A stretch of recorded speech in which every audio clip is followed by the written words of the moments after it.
no to me.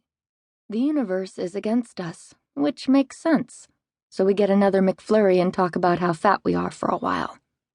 But it doesn't matter how long we talk about it, or how many times Mel assures me she's a fucking whale beneath her clothes. I know I'm fatter.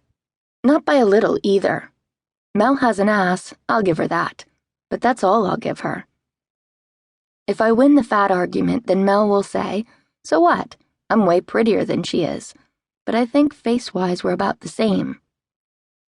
I haven't really grown into my nose yet, or discovered the arts of starving myself and tweezing, so I'll be honest with you.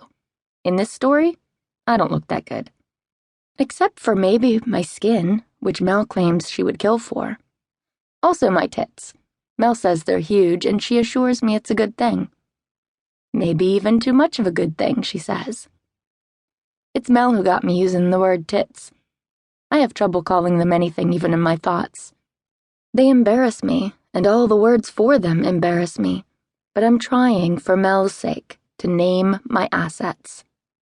Even with my skin and tits, though, it's still Mel who looks better. She's got psoriasis and a mustache she has to bleach, and still.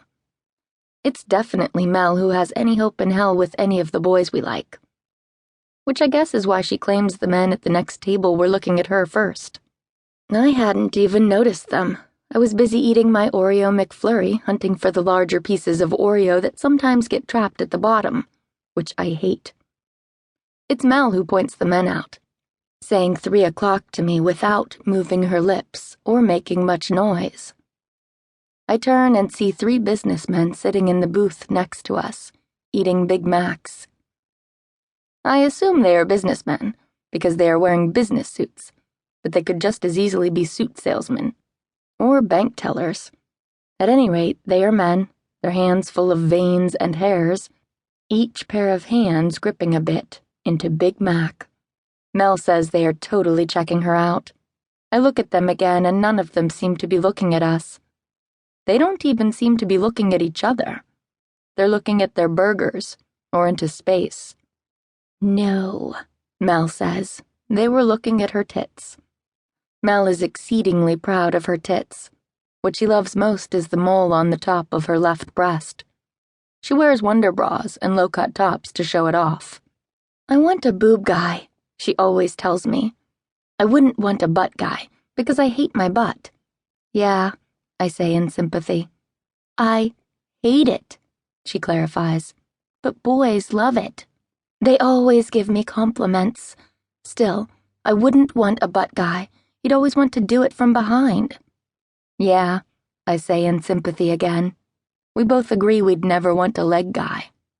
The reason the men are looking, according to Mel, is because she's been giving off sex vibes all day. I never know what she means by this. My best guess is something between an animal scent and a cosmic force. Mel always says it has to do with the universe. What happens is the universe feels her sex vibes and transmits them to like-minded men and women. She says these particular men can feel her sex vibes. That's why they're looking. She's giving off enough of them for both of us, which is why they're looking at me, too. They're totally checking us both out, she says. They checked her out first, of course, but now they're checking us both out. I say, really? And she says, totally. Doesn't that make you horny? I hate the word horny. It makes me think of sweat and snorting and wiry hairs. I guess, I say, though it really doesn't. The men aren't really attractive. I mean, they're fine, I guess, but they have these little blinky businessmen eyes, and one of them even has gray hair. They look like they are around my father's age.